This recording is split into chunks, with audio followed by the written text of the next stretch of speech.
Hello friends, welcome to Study Stage. आज हम लोग त्रिकोणमिति से कुछ महत्वपूर्ण सूत्र को समझेंगे, जैसे कि लंब, आधार, कर्ण।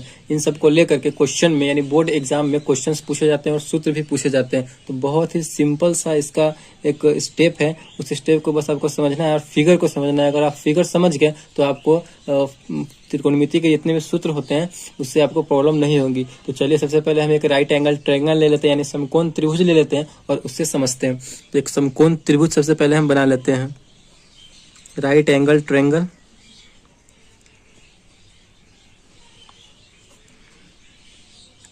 एक समकोण त्रिभुज हमने बना लिया, उसका हम लोग कुछ नाम दे देते हैं, जैसे कि ए, बी और सी। ए और बी, सी हम नाम दे दिए एक समकोण त्रिभुज का।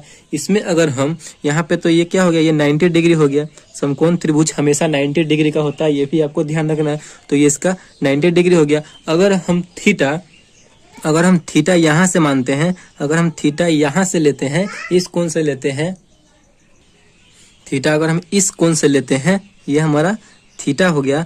तो आपको ध्यान रखना है कि जहाँ पे हमारा 90 डिग्री का कोण बन रहा है, उसके हमेशा सामने वाला जो होता है वो हमेशा कर्ण होता है। तो ये हमारा कर्ण हो गया, ठीक, जिसे हम H से डिनोट करते हैं, इंग्लिश में H से डिनोट करते हैं और इसे इंग्लिश में हाइपोटेनस बोलते हैं, ठीक।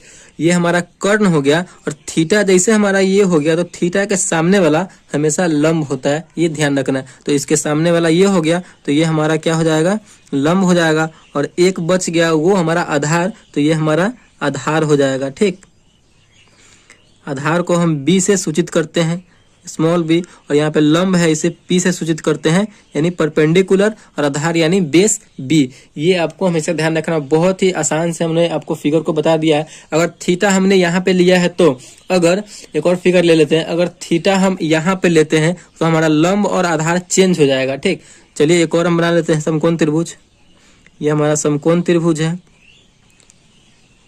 राइट एंगल ट्रायंगल है, ठीक। इसका भी हम नाम दे देते हैं ए, बी और सी। हमने इसका नाम दे दिया। यहाँ पे ये हमारा हमेशा ये 90 डिग्री ही रहेगा। 90 डिग्री हमेशा समकोण त्रिभुज होता है। और समकोण त्रिभुज के जो 90 डिग्री का कोण है, उसके सामने वाला जो है भुजा हमेशा कर्ण होता है। इस बात को हमेशा ध्यान रखना। कर्ण हम ये नहीं बदलता, ये हमेशा कर्ण रहेगा, जिसे हम H से डिनोट करते हैं, हाइपोटेनस बोलते हैं।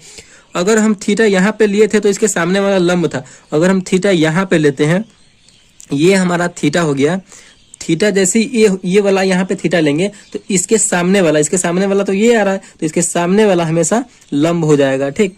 इसके सामने वाला लंब हो जाएगा और एक बच जाएगा ये वाला, ये हमारा क्या हो जाएगा, तो आधार हो जाएगा।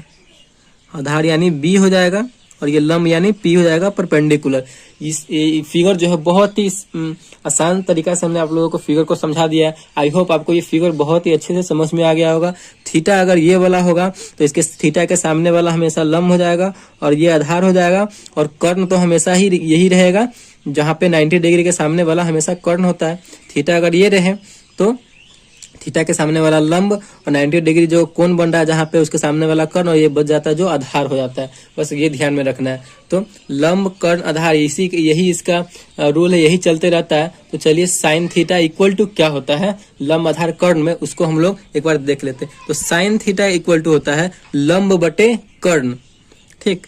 आपको 3 फॉर्मूला याद रखना है, उससे हम आपको 6 फॉर्मूला पूरा याद हो जाएगा। त्रिकोणमिति में जो है 6 अनुपात होते हैं, त्रिकोणमितीय अनुपात 6 होते हैं। कौन कौन से? साइन, कॉस, कोसेक, सेक, टैन और कॉट, ये सब होते हैं त्रिकोणमितीय अनुपात। तो साइन थीटा इक्वल टू क्या होता है, लंब बटे कर्ण। साइन का आपको याद रखना है तो कोसेक का ऑलरेडी याद हो जाएगा। इन दोनों का आपस में एक रिलेशन है, इन दोनों का एक आपस में रिलेशन है। साइन थीटा इक्वल टू होता है लंब बटे कर्ण। अगर इंग्लिश में बात करें तो लंब यानी पी, परपेंडिकुलर, और कर्ण यानी एच, हाइपोटेनस, ठीक। इन दोनों का रिलेशन क्या है कि साइन का लंब बटे कर्ण है तो कोसेक का इसका उल्टा हो जाएगा। लंब बटे कर्ण है तो कोसेक थीटा का क्या हो जाएगा, कर्ण बटे लंब हो जाएगा, ठीक। कर्ण बटे लंब कहने का मतलब है H बाई P हो जाएगा। एकदम सिंपल सा है। एक क्वेश्चन हम याद किए, एक फॉर्मूला याद किए, तो दूसरा फॉर्मूला हमें ऑटोमेटिक याद हो गया। अब दूसरा क्या है, अब आप लोग यहाँ पे दूसरा देख रहे हैं कॉस थीटा। तो कॉस थीटा इक्वल टू क्या होता है, आधार बटे कर्ण। इसको आप याद रख सकते हैं। cos थीटा इक्वल टू होता है आधार बटे कर्ण। तो आधार जो है, आधार को इंग्लिश में क्या बोलते हैं हम लोग, बेस बोलते हैं, यानी बी, और कर्ण हमारा क्या होता है, एच होता है, हाइपोटेनस। तो इंग्लिश में बी बाई एच हो जाएगा, आधार बटे कर्ण। अगर हम कॉस का याद कर लिए तो हमारा जो सेक है वो ऑटोमेटिक याद हो जाएगा, यानी कॉस जो होता है सेक का उल्टा होता है, या सेक जो होता है वो कॉस का उल्टा होता है। बस यही इसका फंडा है, यही चलते रहता है। तो सेक का क्या हो जाएगा, कर्ण बटे आधार, कॉस का उल्टा हो जाएगा सेक में, कर्ण बटे आधार हो जाएगा, यानी h बाई बी हो जाएगा। देखिए कितना सिंपल सा इसका रूल है, बस ऐसे ही याद रखना है, आपको हमेशा याद हो जाएगा ये फॉर्मूला, आपके माइंड में हमेशा सेट हो जाएगा। अब हमारा 2 फॉर्मूला और बच गया, कौन कौन सा, तो tan theta into cot theta. तो tan थीटा का आपको एक याद रखना है, tan थीटा का क्या होता है, लंब बटे आधार। tan थीटा इक्वल टू होता है लंब बटे आधार, लंब मतलब P परपेंडिकुलर, आधार मतलब B, P बाई बी।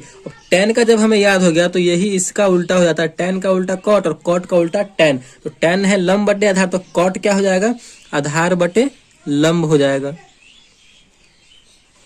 आधार बटे लंब हो जाएगा, यानी आधार मतलब B बेस और लंब P परपेंडिकुलर। बस आपको 3 फॉर्मूले ही याद रखने हैं। इसमें जो है आपको साइन का याद रखना है, तो साइन याद रखिएगा तो कॉसेक याद हो जाएगा, अगर कॉसेक याद रखते हैं तो साइन याद हो जाएगा, अगर आप इसमें कॉस याद रखते हैं तो सेक याद हो जाएगा, अगर सेक याद रखते हैं तो कॉस याद हो जाएगा। इसमें भी वही है, tan याद रखते हैं तो कॉट याद हो जाएगा, और कॉट याद रखते हैं तो tan याद हो जाएगा। बस यही इसका फॉर्मूला है। और फिगर तो सबसे मेन है, फिगर सबसे इंपॉर्टेंट है। फिगर आई होप आपको अच्छे से समझ में आ गई होंगी। अगर वीडियो आपको अच्छे से समझ में आई है और फॉर्मूला आपको आपके माइंड में सेट हो गया है तो वीडियो को जरूर लाइक कीजिएगा और चैनल को अगर नए हैं तो सब्सक्राइब जरूर कीजिएगा। Thank you.